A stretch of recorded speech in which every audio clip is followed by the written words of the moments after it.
So do you have more time right now? Can we actually Yeah, I discuss and do. I catch do have up? plenty of time. Okay, Yes. okay, cool. So it sounds like, wow, you're doing some amazing stuff at Park there. I mean, so tell me a little bit more about your role at Ashwa. I mean, is this like within like Ashwa scope or this is like completely different? So it depends on when you say this. It depends on exactly what it is. So Your Park, lab, Park Lab. yeah, Park. So it's certainly a collaborative effort in terms of getting advising, mentorship. So Nathan gave me this SparkFun facet module for free. He brought it over in his carry-on to New York for the conference, Oshawa conference, just to hand off. So it's really been a goodwill effort from Oshawa and SparkFun. Mm-hmm, But mm-hmm. Park is really its own entity that I'm trying to work on. The One of the goals of SparkFun is to of Park is to, in parallel with OSC, establish that marginless economy where we're actually testing open source hardware in practical, rigorous, resource constrained environments to prove out that it has a market in these places. Yeah, yeah, yeah, yeah, absolutely. So, so what are some of the you showed some of the things you're working on there? What all do you have there? So you actually do STEM outreach? Like, do you have you do that on a regular basis? Yeah, I do it every day. And so we're actually applying for some NSF funding with Oshawa to continue this program. But right now it's funded only by the state of Alabama.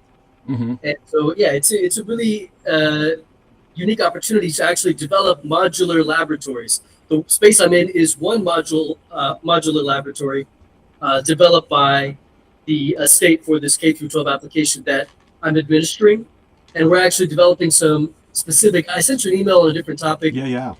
I'm bad about emailing late at night, so if you haven't had a chance to look at it, it's no problem. Mm-hmm. But we are working on mobile labs for a couple of different projects: K through 12, field agronomy, disaster relief. We're setting up one to be a refueling station for drones and self-driving robots like the skid steer. So we're in that space of mobile laboratory development. Nice. So, for example, a landing pad. I mean, do you have any open source drones that you actually produce? Like, can we collaborate on that, or like how do we get how do you do that? How do we do? Mm-hmm. Yeah, check out this one. This is an Oshawa certified drone Korea. I need to check Oh, the quality of their documentation, so don't quote me on that. But the quality of their product is pretty substantial. An open source agricultural drone, and I'm working on reproducing it now. I'm actually nice. working with a partner at one of the big defense companies, an individual who's working with me to adapt the design to be easier to fabricate and more accessible. But yeah, we're working on that. What stage are you at right now with Drone Korea? So right now, DroneKorea.org. Mm-hmm. yeah. So right now, I haven't reproduced their module yet. We're trying to figure out if we need to want to go in a fixed wing or a multi-wing configuration. So, for example, I'm working with a fellow at one of the big defense contractors. They do fixed wing. They call them like one-time use drones, like missiles, basically. Um, and talking about what we really need is it going to be actually cameras mounted to balloons, and so it's not a drone solution. It's or not even balloons, or not fixed to the ground and climbs a pole or climbs a tree. Um, so we're kind of evaluating what does the landscape look like for aerial surveillance in farms. So one of the things we're looking at is LoRaWAN technology, long range wide area networks. And so we're writing a literature review on LoRaWAN technology. And so some of these peripheral technologies, like what is the form factor? Fixed wing, multi-rotor, or is it going to be kind of stationary, like hot air balloon type of thing? And then are we going to integrate LoRaWAN technology for multi-site access? These are deciding factors for how we're going to implement the drone. Have you considered going to the Ukraine to help out? I have not considered that. I think, generally speaking, you got to help where you can help. Yep. And right now, I can make a significant impact here with my background teaching kids. I was talking to a teacher here, a K through 12 teacher, and said, I have my PhD in mechanical engineering. And he said, wow, I can't even say mechanical engineering. And it's like, okay, I think there are places in the United States that are in much worse shape than people really know. And, Oh man. there's room here to implement those same technologies for sure. And what gives you that once again motivation, a why question or moral intelligence question? So what drove you to actually? I mean, you're one of the few people who recognizes the presence of the fourth world in America. So how did you cultivate that awareness? Yeah, I think two elements. One is actually working with Oshawa and kind of being under the stewardship and the guidance of folks like Alicia at Oshawa, who really understand the value proposition of open source and the current barriers to implementing what we talk about, the low margin economy of open source hardware. And so, being under her tutelage, I got to see, wait, what is missing. There's a whole economy that doesn't exist here today. Why not? And then actually spending time here in Alabama. I lived here for 5 years. Um, I did my PhD, master's and PhD here. So I got to meet folks here and actually understand their needs. Fellow next door to me on one side, I live in a rural area now, and actually in the middle of a unincorporated territory in Alabama. Fellow on one side of me went to the doctor for a routine checkup. The doctor noticed an infection on the legs, and then had to essentially, after a period of tests, decided to amputate both legs. And imagine going for a general checkup, and the solution is I have to amputate your legs. Fellow on the other side of me, he has swollen legs on both sides and infections, and he said, I'd rather die than have them take my legs. And I'm thinking, this doesn't seem like the kind of problems that we as Americans should be comfortable with our fellow Americans experiencing. Holy cow. A mobile laboratory that just makes one stop at each house on the street and just does some autonomous AI-based blood work, blood pressure, detection, that could solve, a whole slew of amputations that happen here in rural Alabama. Just general checkups on blood pressure. Yeah, go ahead. What's this about? Is there some cause to this that for amputation? What's going on with all these amputations? Is this like a higher incidence, or this is just like it's everywhere? This is a real significant problem. People don't have a good gauge for it's called peripheral neuropathy. So the nerves at the peripheral limbs, the fingers, the toes, over time they die. The heart is strained over time as the person ages. And then obviously, have things like American diet and food system are not high quality, not natural food systems, artificial food systems. And so what you have is the peripheral nerves die. When they die, the brain can no longer maintain a closed loop correction on the peripheral limbs. And so they rot, they get infected, and they don't heal. And especially folks out here who their big problems might be a tree just fell down on my bedroom. Like they have serious ecological concerns, serious home maintenance and labor concerns. They're not doing a great job keeping tabs on their health. And so working with Oshawa and Alicia, I started this idea of, well, let me mention this as well. The American food system is largely dependent on not smallholders, which is a real vulnerability.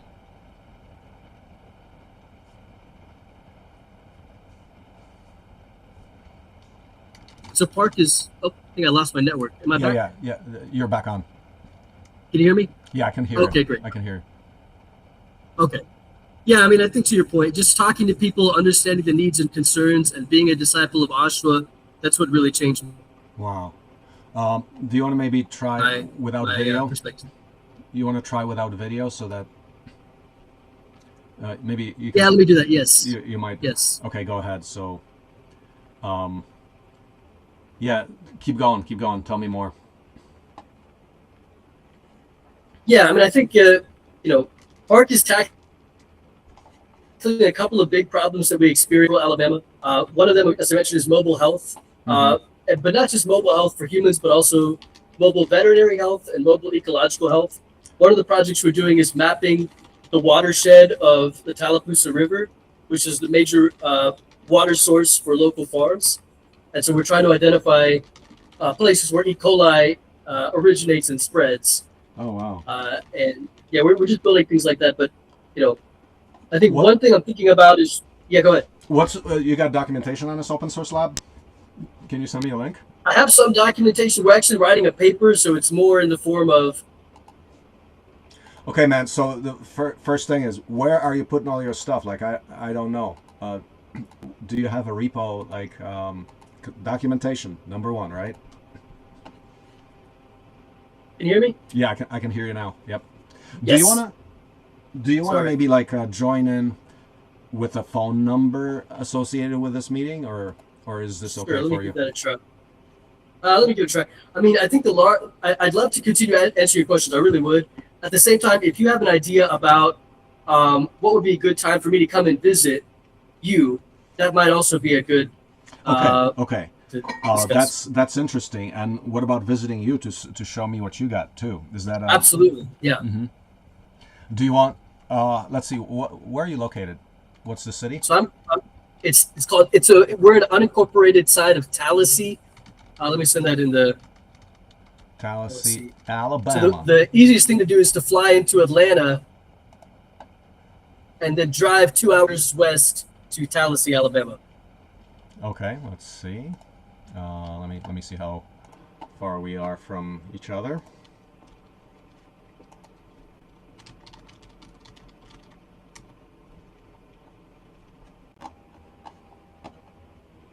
It's 13 hours by car. So it's your way out there, but not too far. How? So what you're showing right now is that like a trailer-based lab? This is the mobile lab you're inside of right now. I'm sorry, can you say that again? You're in the lab that you are in right now. It's basically on a mobile trailer, or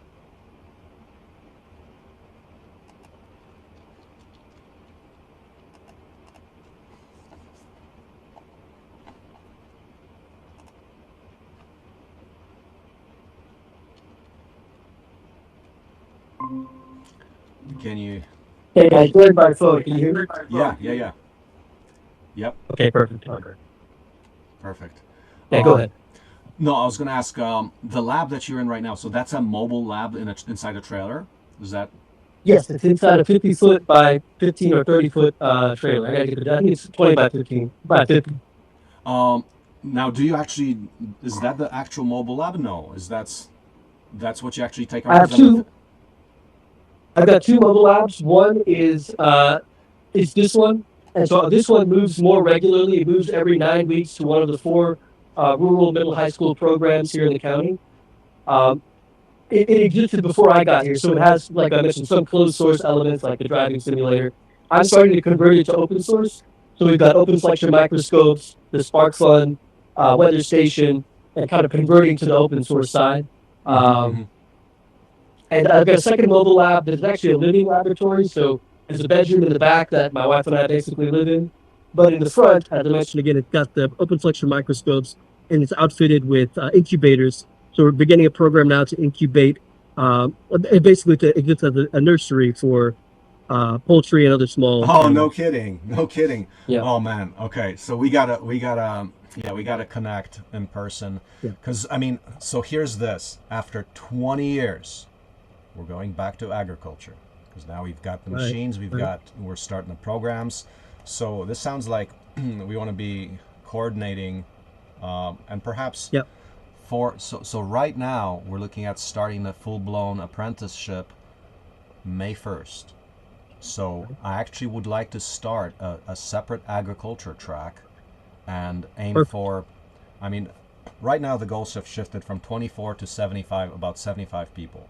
So we're talking about significant infrastructure, like basically building, you would also build your own cabin and things like that. So rapidly deployable modular structures. But I mean, we might want to talk about, okay, so what are the concrete things we can do in terms of coordinating on a program for agriculture, and then maybe we just throw all this stuff, including the skid steers and all that, into the agriculture program. So ag tech and integrated ag EcoTech program, right? Yes. Yeah. I mean, to your point, a couple of things that I am applying for grants right now is to expand and build more rapidly deployable mobile structures. Now, I'm a mechanical engineer from the design of control systems and robotics. So, the civil engineering aspect is somewhat new to me. I'm working with folks on that. But there's that element, that limit. At the same time, I'm also working with a group of agronomy experts. They're more in the R&D side. But to your point, curriculum development, so I could be a facilitator for curriculum development and instruction for the design and development of mobile structures and for the agronomy topics we're discussing. And my mobile lab here can serve as an educational facility for that.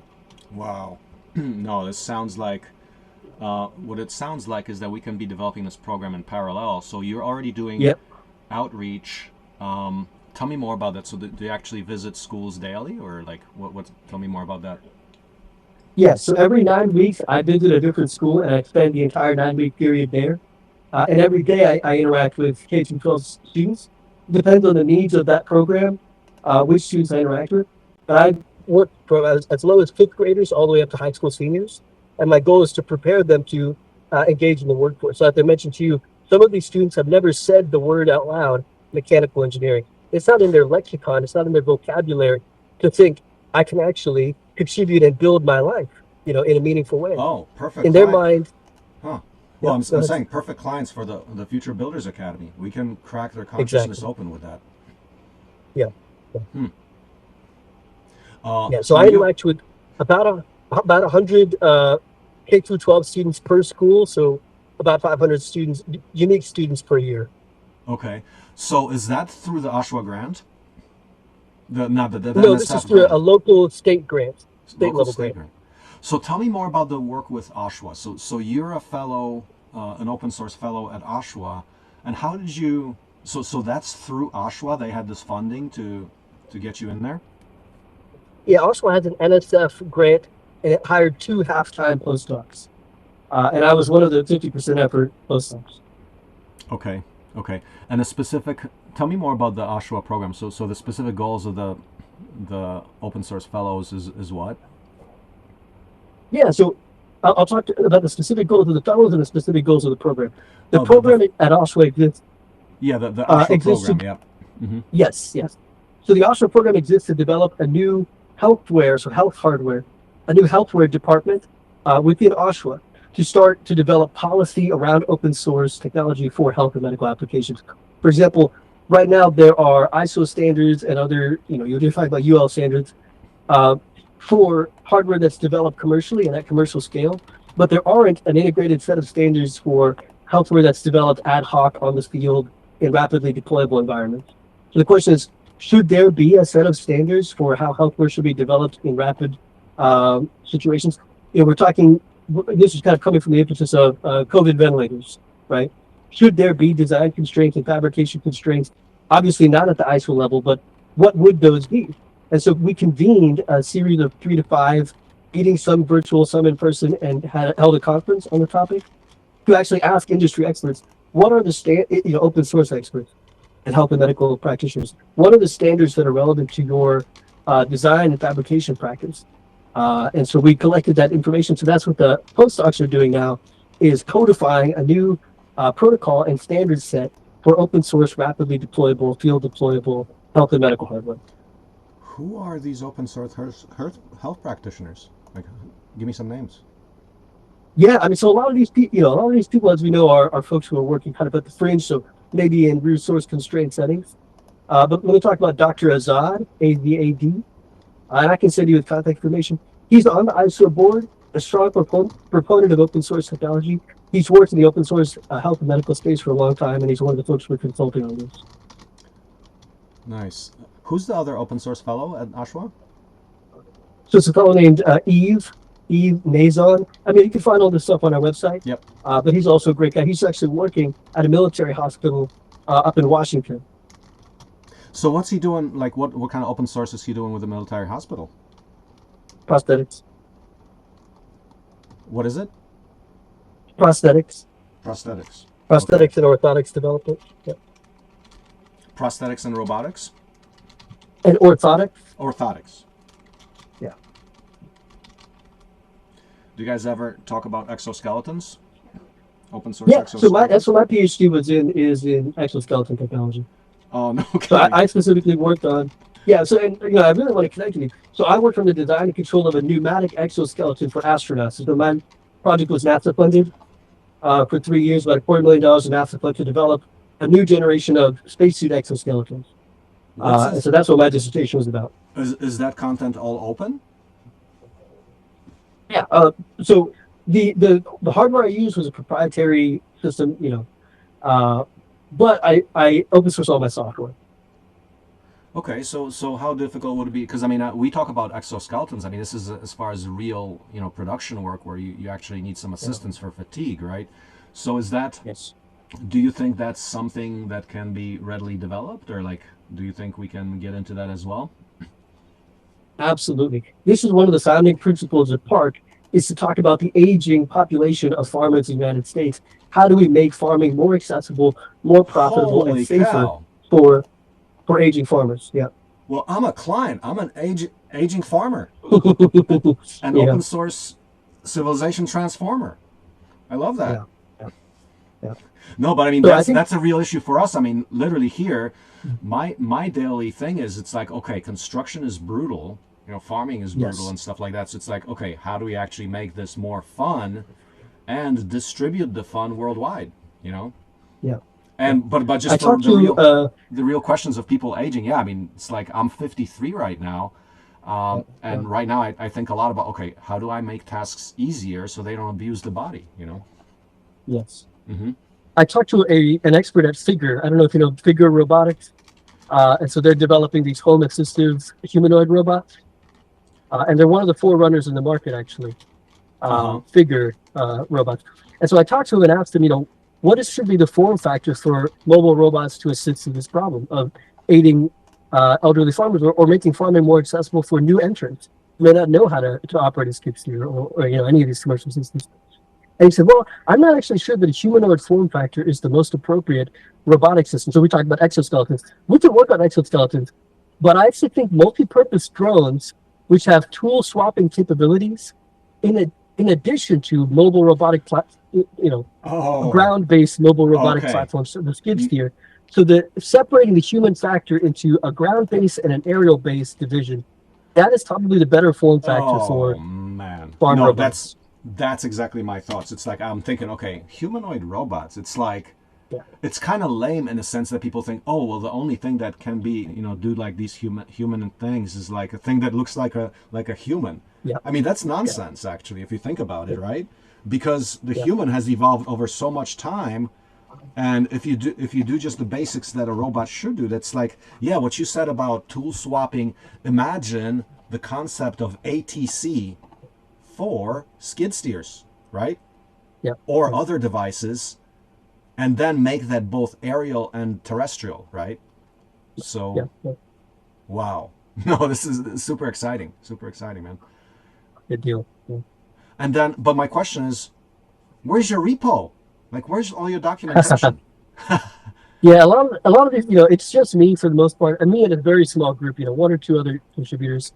So a lot of these projects are, 80-90% of the way ready to be public. I am doing the bad thing, right? I'm not following the ethos of inventing in the public. Right, exactly. But that really should be what I'm doing. But I'm getting there. It's a small group, but we're getting there. I can get you there right this second. Can you just start an account on the wiki? No, I mean just keep your log. Like, I want to see what you're doing, because, like, for example, with the open source drones, the skid steer stuff, I know you're thinking about it and you're doing some stuff, but it's like, the power. The concept is it's a concept from general semantics called time binding, a unique human capacity. To build upon former work. That's no other species can do that. And it's if you talk about civilization, I mean, I kind of hear you talking about themes of, I mean, you're talking about civilization engineering scale kinds of things.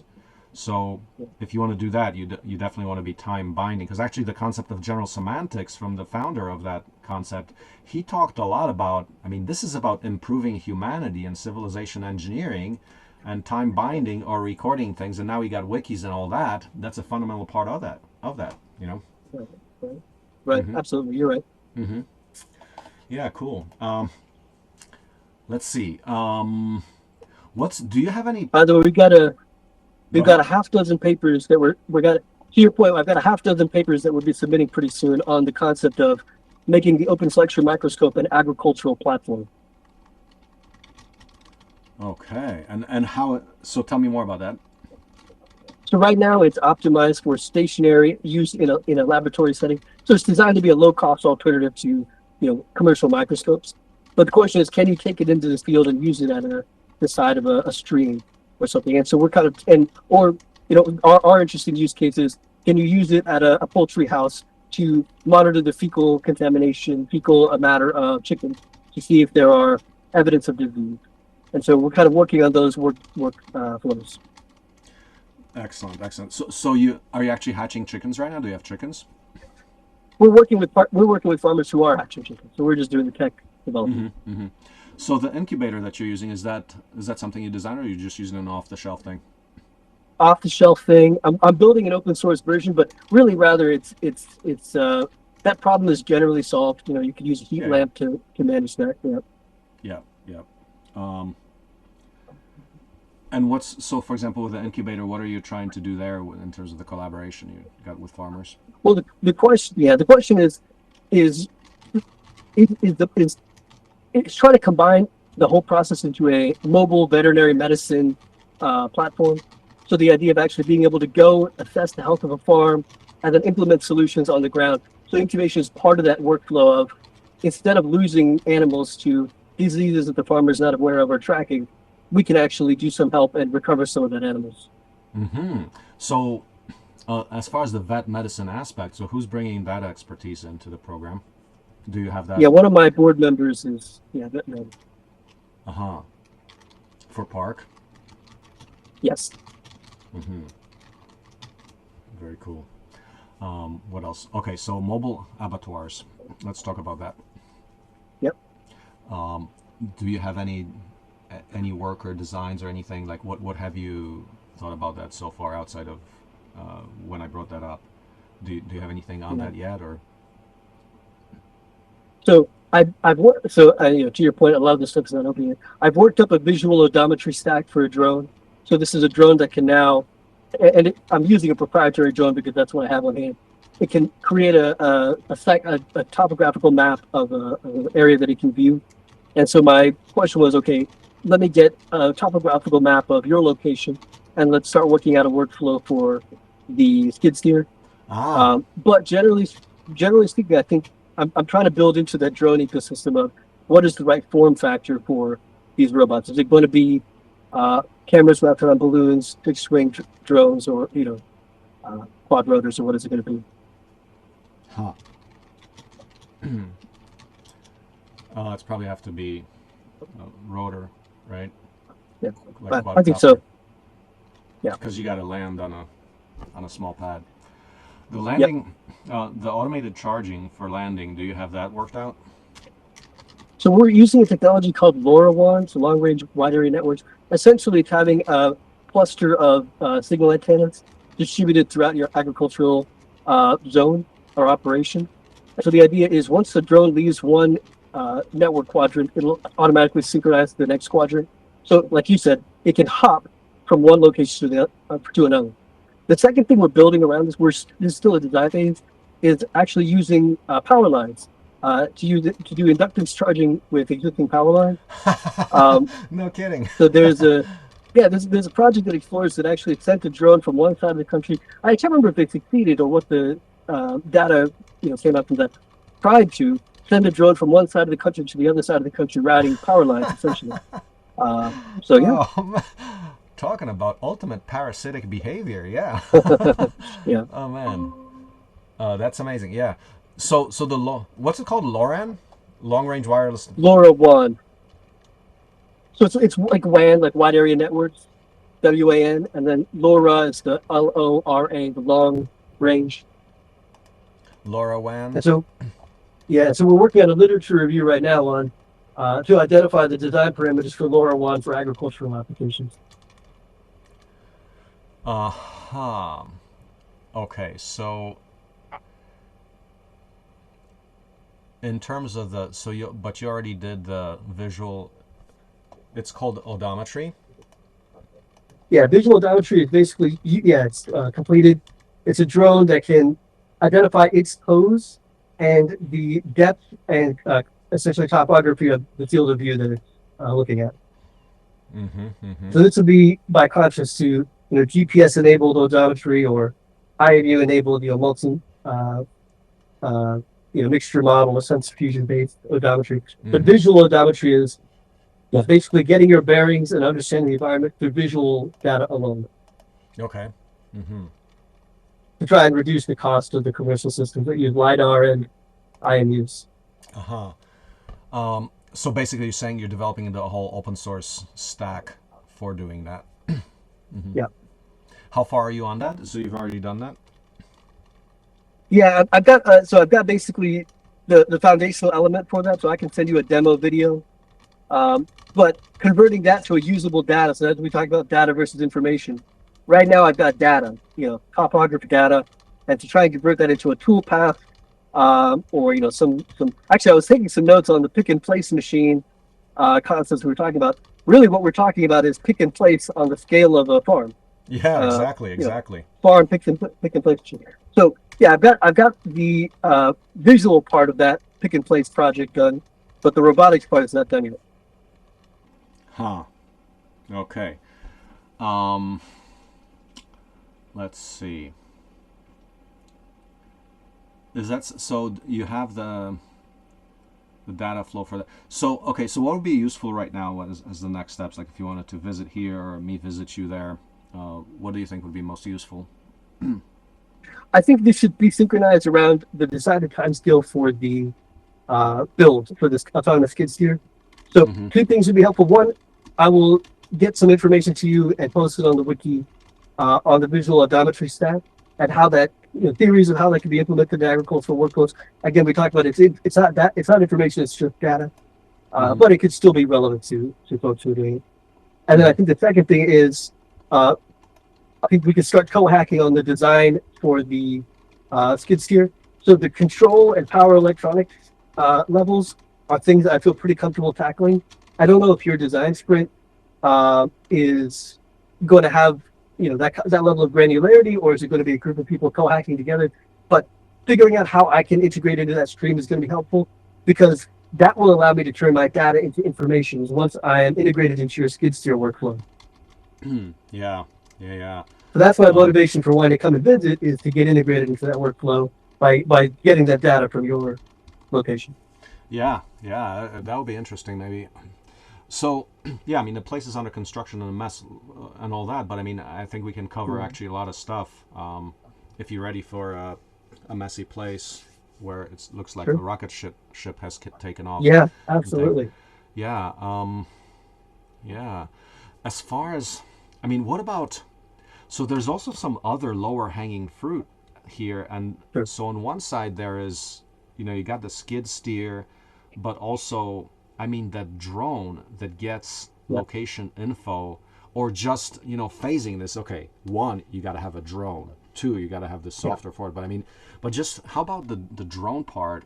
Just making sure we get that out of the way and build a reliable one that we can now start promoting, and then also optimizing it for easy build. And then integrated, of course, with our 3D printers and all that.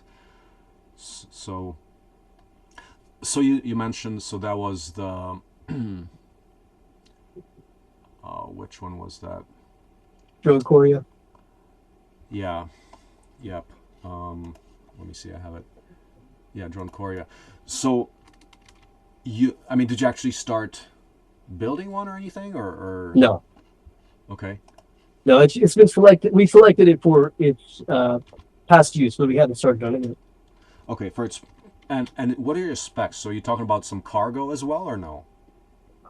So it depends on the weight of the cargo. Right now, the Drone Korea is optimized for dropping seed package, and so that's going to be an application we explore.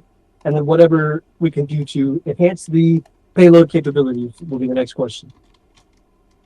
And why Drone Korea? Because that's the only open source at the highest capacity that you saw? Yes.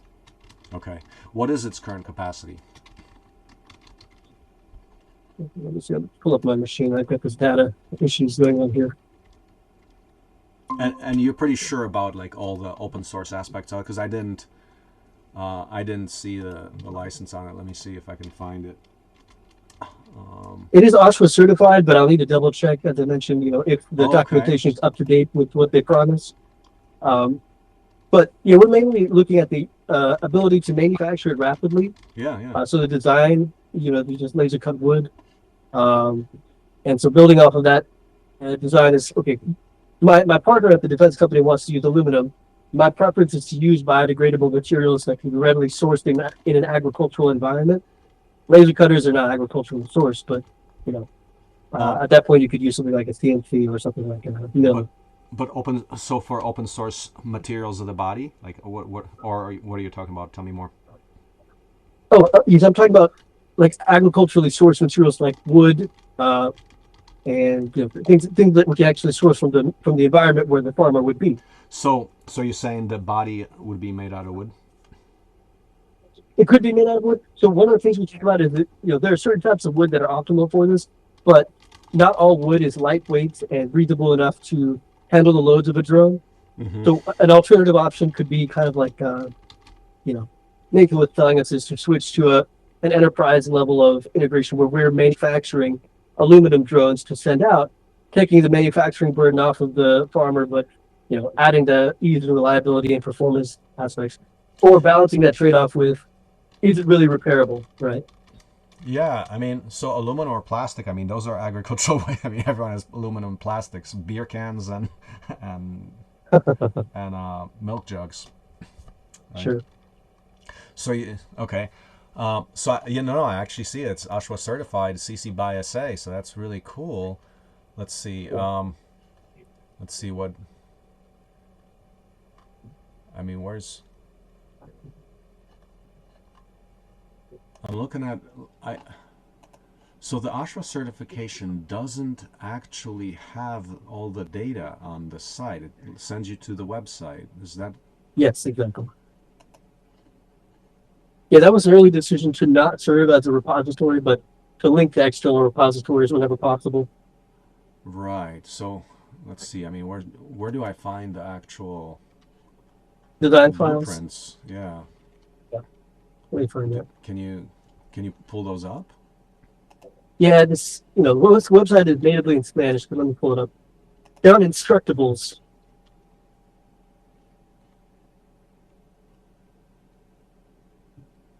Yeah, because basically what we got to be doing is turn this all into curriculum and mass deployability and all that and. Yes. Mm-hmm. Yeah, I've dropped the Instructables with the BOM and design instructions. Okay, so you found this through the website, or you? Yeah. Okay. Yeah, it's linked on their website.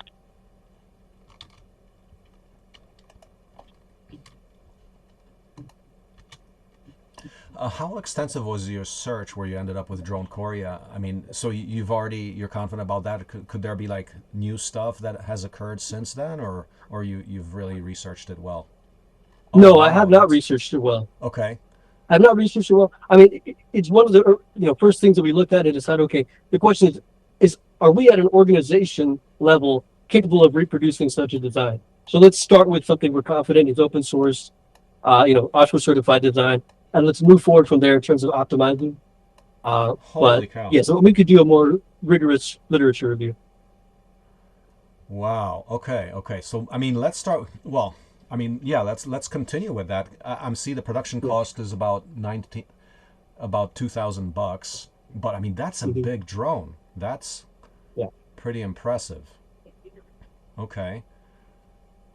And then of course we go into the cost optimization. I mean, if you talk about 2,000, I mean, what is that price? Have you looked into the details? But I mean, what is that price going to be? Is it going to be the motors and batteries and controller primarily? Yeah, I mean, there may be some question about the fabrication method. That's something we've been thinking about, is basically establishing a small fab lab down here. Yeah. But yes, it will be the motors, the speed controller, power supply. Okay. Small fab lab.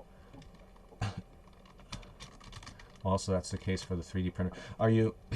So if we do the CNC torch table is a big one for us too. Like, would you want to be building one of those?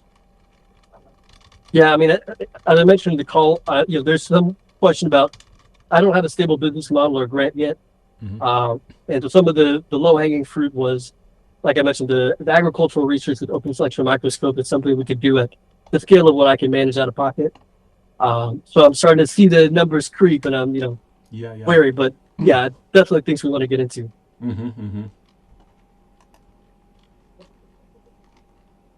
Right, and then the question becomes immediately, it's like, okay, how can we leverage this collaboration? So we know how to make money building homes. How can we just implement that readily so that's a revenue stream for you guys? So maybe like, what if we set up an operation there where we're actually building homes, and that Absolutely. Yeah. bootstraps the whole thing. Yeah. Yes. Hmm. So it sounds. I've got a manufacturer for one of my mobile labs. It's actually uh, it's primarily made of wood, and so it's something that's I've looked at your designs as well, so I think it aligns somewhat readily with your designs. And so yeah, I've got a manufacturer I can work with that might be willing to support that effort. Yeah, yeah, yeah. And so I mentioned about cabins. So we're designing a pattern language for cabins. So basically, there's going to be basically a main structure unit, stair unit, roof unit, and like canopy and bathroom unit. So it's like you can build housing on demand for like either like temporary, or even it could turn into a more like a school setting or whatever. Yep. But yeah, I mean, we're talking about a lot of the same common elements here. Yeah. Let's see. With the open flexure microscope, do you see a viable business model around any of that work? I mean, that's like lab settings. I mean, I'm not seeing anything particularly clearly there. But I mean, is actually producing open flexure microscopes? Have you considered that as a potential route, or that's doesn't make sense? It depends on what the plan is. So one aspect is, and I haven't done the market research to really understand the landscape. One aspect is doing basically contract soil and water testing. Mm-hmm. This is a really big issue for consumer grade farms where they're, for example, my brother-in-law, has a field where he grew hay. Turned out the nitrogen levels were too high, and so the buyer he had lined up backed out. Didn't want to buy the crop. And regulations play a role here. So the idea is, can we assist farmers to do regular on-site testing with low-cost materials like open flexure microscope to protect against large-scale losses? Mm-hmm. Mm-hmm. Okay. Yep. Yep. Um, I'm jumping around back to the open source abattoir, mobile abattoir system. Has anyone in your area actually expressed direct interest in that, or is working on it, or anything like that, or? And so let me confirm. So you're saying Avatar, like the skid steer? No, I'm talking about mobile meat processing plant. Oh, yes, yes, yes. Yeah, yeah, yeah. Yeah, absolutely. This is a big issue. I mean, there's some elements where, recreational hunting. Uh This is huh. a question of how to manage meat processing in a way that's reliable and transparent. That is low in margin because the tools are, not kept in and the know-how is not kept in a dark room. So yeah, I mean, I think there are absolutely applications for this. And we talk about, folks who are raising poultry. So I'm meeting with a farmer this weekend to talk about his operation Mm-hmm. and taking my equipment to go out and actually talk to him and see what we can do together. Mm-hmm. Mm-hmm. Yeah. Yeah. Yeah. Okay. Interesting. Um. Yeah. So, what next? What do we do next? Okay, I mean, it sounds like there are two workflows that we're looking at. One is mobile laboratory and mobile structure development. That includes laboratories, the living spaces, and I think the other is drone project. So let me work up the wikis for either of those, and then we'll see how they can both integrate into curriculum for your program. Okay. Drone. And when you say drone, are you talking about the automated skid steer, or are you talking about aerial? To me, they're both the same, Both. really. Both. Yeah. I like it.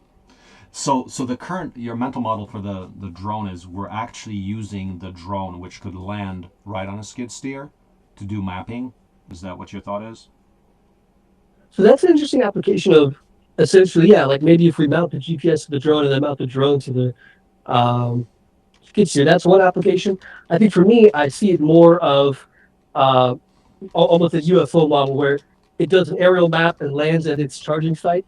Does that every, you know, 15 to just 30 minutes, maybe once an hour, depending on the specs of your skid steer and what its Mm-hmm. cycle rate is. Mm-hmm. But I don't think they need to be coupled. Okay. But I think when they say drone, I mean, self-powered, autonomous path plan. Okay. So you're saying that in a general sense. Yeah.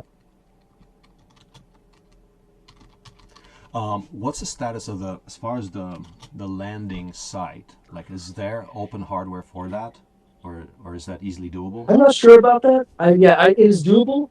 I'm not, and it depends a lot on the design and form factor of the drone. I'm not sure if basically vertical takeoff and landing has been solved in the open source setting for drones. But let me look into that. Please do, because I mean, see, that's the difference. So right now, the practical challenge of that whole thing is that, I mean, the charging workflow. It's a pain in the ass right now. I mean, it's like, Yeah. if the thing can actually be the only way you're gonna get this to like practical use, where, okay, say I'm using this for like even surveillance, or even like time lapse of this building being built. I mean, you can't really get it with a drone unless it's autonomous, because it's like, you don't want to be just like, okay, a real time lapse from a drone could happen if that thing takes a few pictures, stays up there as long as it can, goes back to charge, and then, but it has to do it by itself. Otherwise, an operator would be required to pretty much man that full time. Yes. So Yeah. so something like that would be very much relevant for our kind of stuff. But yeah, the seed dropping things, and yeah, I mean the big one. Oh, that could be. What I could envision there immediately is, okay, build workshops, and I mean, I don't know about real applications, and is there a solid use case for seeding drones? At what level is that? Is that widely desirable, or what are your thoughts on that? Like the immediate economic application of, say you do automated seeding, like is that a game changer for anybody, or? It might be. So I actually was able to talk to a couple of farmers about the drone idea. One of the things we talked about was autonomous surveillance for like large scale pine stand. So infectious diseases are something that can spread through a pine stand and cause a significant amount of damage. There are predictive models to support, uh, you know, early intervention, but constant surveillance is also another key element of that. And so we're talking about an economic model for preventing infectious disease transmission in pine stands, pine trees, using drone surveillance. And so that's one aspect. And so the idea they're expanding from that is, like, droppings, coatings, and other things that we do in industrial manufacturing, but for the agricultural setting, right? So what exactly would that be like? So I could see, I mean, seeding, yes, but probably you're just going to go out and, I want to do an acre of wheat, in a small operation. It's like, well, probably not going to use a seeding drone. You're going to use a seed drill, right? So what would be, do you see some very specific cases where the aerial dropping of things would be a game changer, or what do you think? Anything that comes up to your mind? For an So agricultural there drone? is, there's the recreational hunting aspect of basically tracking and managing the migration pattern of deer and other game. Yeah. That is pretty straightforward. I think I'm not really a farmer. I'm really an engineer. So I'm studying the question. And there's probably an answer I can do a literature review and find out for you, but that's what comes to mind. Mm-hmm. Mm-hmm. When you say literature review, do you have access to various online journals that I don't have, like through Ashwa, or through, like, how do you do that? Or are you just saying the general term of literature review? Do you have any specific capacity in that you can share with us that we don't have, or?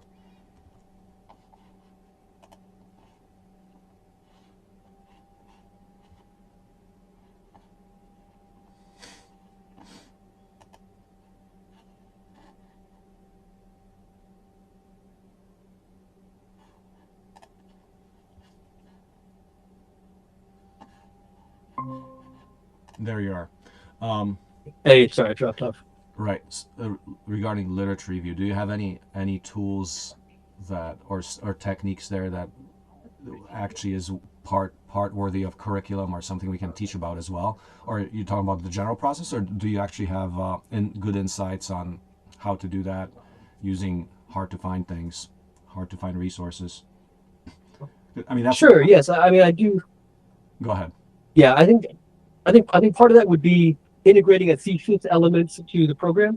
And we're not talking about a thesis that might take 15 or even hundreds of pages, but even a short thesis with, as you're talking about, I don't have some of the answers for you on the market analysis. Teaching the students to do some of the basic market analysis that can be easily done, but I'm spread a little thin. In addition to the literature survey, which is to say, what does it mean to be future-proof in this domain? Let me at least understand what the scientists and researchers are doing, what the National Science Foundation was and is funding, and other funders in that vein. Um, Now, how do you do it? Do normal people have access? Like, for example, literature review, you're talking about journals behind paywalls. So how do you negotiate that? Yeah. So there are some open journals that you can manage with on a certain level. There's meta reviews, so these will be accessing available resources, including other reviews. Okay. If you're talking about creating something publishable that other scientists are going to immediately benefit from, there's the article publishing charts I usually go through to do that, to enter that workflow of academic publication. But the reality is a lot of the existing meta reviews and open access journals cite and paraphrase the closed journals Okay. sufficiently well to be able to answer. Go ahead, Awesome. I'm cutting you off.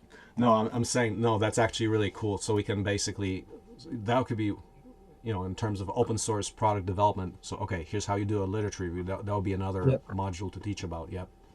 So I Yep. see a lot of room here for potential collaboration on all this curriculum that, and that's your interest too, right? Like when you Yes. do your stuff, it's like, but do you have any curriculum published already anywhere, or no? This is still like you're not there yet. I am actually working on it in terms of, I don't have it available yet, but I do have pieces that I can put together for that purpose. Mm-hmm. Mm-hmm. Mm-hmm. And otherwise, you don't have like a plate like when you publish your things. A lot of that, it's just your private notes or Google Drive or whatever. So it's not a lot of this Yeah. is not public. Exactly. Okay. Yeah. Mm-hmm. All right. Okay. So we're talking about mobile lab and drones as two main areas.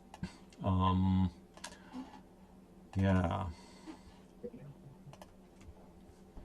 Okay. So where from here?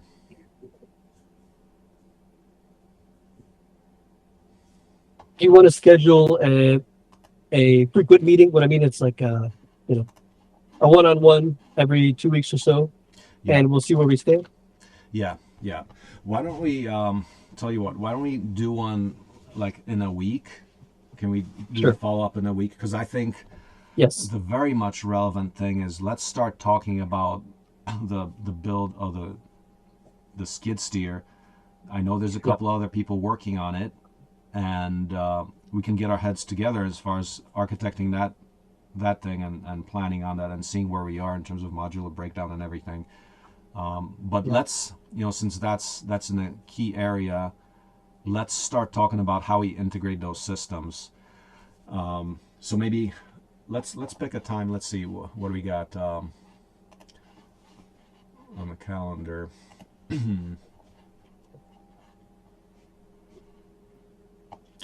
How about, would you like to do next Wednesday maybe? Thursday, Or- Friday are the best times for me. I can make Wednesday if you'd like to do Okay, it. Friday. Okay, how about Friday next week? 16th. Sure. Perfect. Okay, let me send you a. Perfect.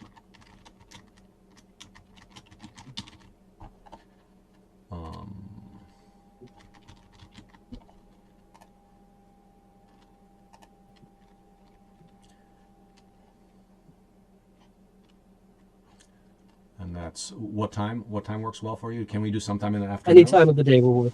Okay. Any time will work. How about can we do 3 p.m.? Sure.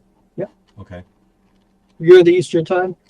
So I'm in Central, so that would be 4. Perfect. 4 Yeah. for you? Okay. I'm actually in the Central too. Yep. Oh, Central. Okay. Yep. Okay, so we're gonna do 3 p.m. That would be great.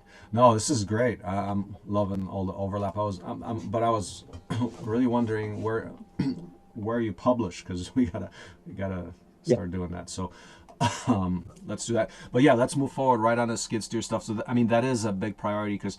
Oh yeah, by the way, so I've got the new skid steer that I have. It already. Sure. I thought the turbo pump blew up, and I thought it was going to be a bad fix, but it was just like a little O-ring that popped. But it still cost $400, so it's like, okay, Wow. cool. At least it wasn't catastrophic, but still, for a little O-ring that busts for $400, okay, that's not cool. Sure, You sure. know? But anyway, okay, so yeah, I look forward to that on then next Friday, and yeah, let's see what we can do here. And we've definitely got the components from Spark Fund. That was a nice meeting with Nathan. That's really Absolutely. good. Yep. And Yep. we'll take it from there. And let's think about like visiting each other. I mean, what are your thoughts? I mean, what kind of schedule are you available? Like, I mean, maybe we should do that. Like one of the first things, just try to set up something. Maybe let's look at our schedules and see when it would work. But what are your thoughts on visiting? Like when would it work for you? Like what kind of time scale are you at? Yeah, I think, yeah. So because I'm aligned with the school district here, Mm-hmm. so there are a couple of, I'd like to be here as often as possible during the school week. But let me send you some potential dates, and we'll make that work. Yeah, awesome. Okay, Avinash. Well, really good meeting. I look forward to the collaboration. Mm-hmm. Absolutely. Thank you so much for your time. Thank you. Take care. Bye bye. Bye bye.